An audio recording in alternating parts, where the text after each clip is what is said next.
आज जहां एक और जनपद की 288 करोड़ रुपए की परियोजनाओं के लिए जो हमारे माननीय जनप्रतिनिधियों ने इस जनपद में लाने के लिए अब अहर्निश प्रयास किया, उन योजनाओं का सौगात होली के पूर्व आप सबको प्राप्त हो रहा है।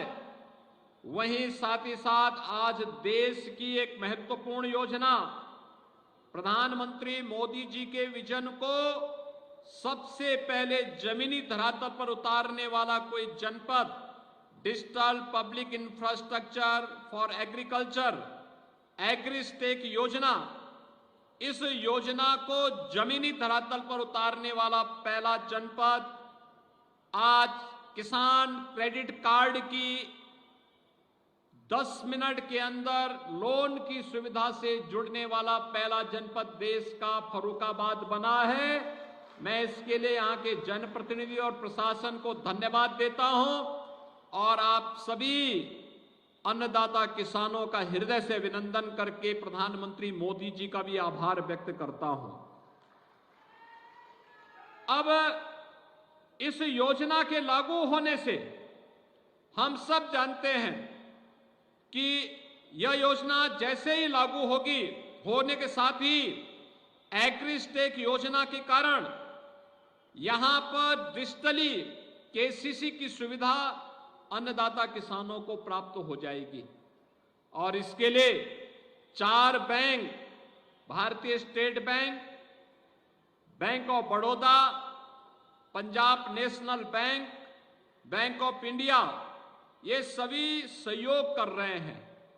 यहां की सफलता के बाद पूरे प्रदेश के अंदर और पूरे देश के अंदर ये योजना लागू होने जा रही है, क्योंकि पायलट इंप्लीमेंटेशन के माध्यम से हम लोगों ने पहले चरण में जनपद फर्रुखाबाद को लिया और फर्रुखाबाद के बारे में जब यहां पे चर्चा भी माननीय सांसद जी और माननीय विधायक जी कर रहे थे तो मुझे याद आ रहा था कि यहां के लोग बार बार कहते थे संकिसा धाम का हम सुंदरीकरण का काम कर रहे हैं और संकिसा धाम दिव्य धाम के रूप में प्रस्तुत होगा, कोई संदेह नहीं होना चाहिए। बाबा नीम करौली के धाम के भी सुंदरीकरण की एक कार्य योजना हम लोगों ने प्रस्तुत करने के लिए कहा है और मां गंगा की अविरल और निर्मल धारा के लिए नमामि गंगे परियोजना के माध्यम से प्रधानमंत्री मोदी जी का जो अभियान चल रहा है, इस पर पहले की तुलना में बहुत काम हुआ है। जो बचा है प्रयागराज कुंभ के पहले पहले हम उस काम को भी पूरा करने जा रहे हैं। यहां पर सांसद जी भी कह रहे थे और हमारे विधायकगण भी कह रहे थे, बार बार कहते हैं कि गंगा एक्सप्रेसवे, और मैं आप सबसे कहने के लिए आया हूं, हमारा सर्वे का काम चल रहा है और फर्रुखाबाद होते हुए मां गंगा को जोड़ते हुए गंगा एक्सप्रेसवे फर्रुखाबाद को जरूर जोड़ेगी। उसके लिए हम लोग अपनी पहले भी कह चुके हैं कि कार्य होना है। फर्रुखाबाद वासियों को इसके लिए किसी के पास जाने की आवश्यकता नहीं है। डबल इंजन की सरकार डबल स्पीड से चलती है। जनप्रतिनिधिगण आपकी मेहनत करते हैं, प्रयास करते हैं और योजनाओं को आपकी जमीनी धरातल पर लेकर के आएंगे। 100 किलोमीटर का हम सर्वे का कार्य पूरा कर चुके हैं। हम लोग इसको गंगा एक्सप्रेसवे से लेकर के और बुंदेलखंड एक्सप्रेसवे तक जोड़ने की इस पूरी कार्य योजना को जमीनी धरातल पर उतारने के लिए बड़े कार्य योजना के साथ काम कर रहे हैं। फर्रुखाबाद आने वाले समय में कानपुर की तर्ज पर एक आधुनिक जनपद बनने की ओर तेजी के साथ अग्रसर होगा, कोई संदेह नहीं होना चाहिए।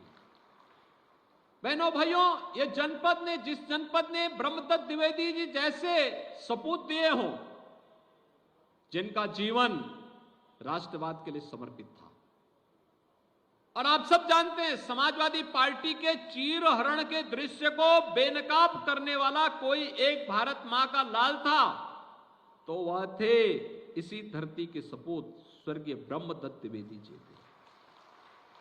उन लोगों ने उस समय समाजवादी पार्टी के उन षड्यंत्रों को पूरी तरह दूर करते हुए एक आह्वान किया था, राजनीति का शुद्धिकरण होना चाहिए, अपराधीकरण समाप्त होना चाहिए।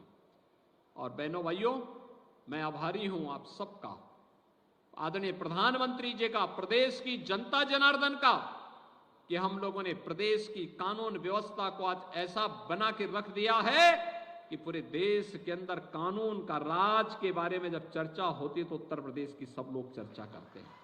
बेटी सुरक्षित हो जाए, व्यापारी सुरक्षित हो जाए, अन्नदाता किसान खुशहाल हो जाए और युवा अपने पैरों पर खड़ा होकर के स्वावलंबन का जीवन जीने लग जाए तो विकास इसी प्रकार से सरपट दौड़ता हुआ दिखाई देता है, जैसे आज उत्तर प्रदेश के अंदर है।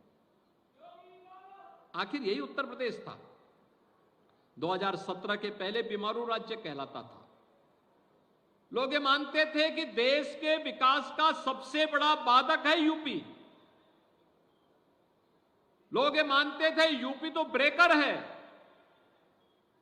लेकिन हमने उसी ब्रेकर को दुरुस्त करते हुए देश का ब्रेक थ्रू बना दिया, डेवलपमेंट का ब्रेक थ्रू बनकर के आज एक ग्रोथ इंजन के रूप में यूपी काम कर रहा है। और यूपी कानून व्यवस्था के मामले में ही नहीं, अपने अन्नदाता किसानों के लिए भी बेहतरीन सुविधा देने वाला राज्य बनकर के उभरा है। आप सोचिए, उत्तर प्रदेश के बारे में पहले कौन चर्चा करता था? यूपी के बारे में यहां जाति की चर्चा होती थी, मत और मजहब की चर्चा होती थी, विकास की चर्चा नहीं होती थी, किसान की चर्चा नहीं होती थी, युवा की चर्चा नहीं होती थी, महिलाओं की चर्चा नहीं होती थी, धामों की चर्चा नहीं होती थी, आस्था की चर्चा नहीं होती थी। आज तो विकास की योजना का लाभ हर एक गांव, गरीब, किसान, नौजवान, महिलाएं सबको समान रूप से प्राप्त हो रही है। कोई सोचता था उत्तर प्रदेश में 7 वर्ष में डबल इंजन की सरकार 56 लाख गरीब को सिर ढकने के लिए छत दे दे, एक एक मकान दे दे। आज यूपी के अंदर 7 वर्ष के अंदर मात्र एक कार्य पूरा करके दिखाया गया।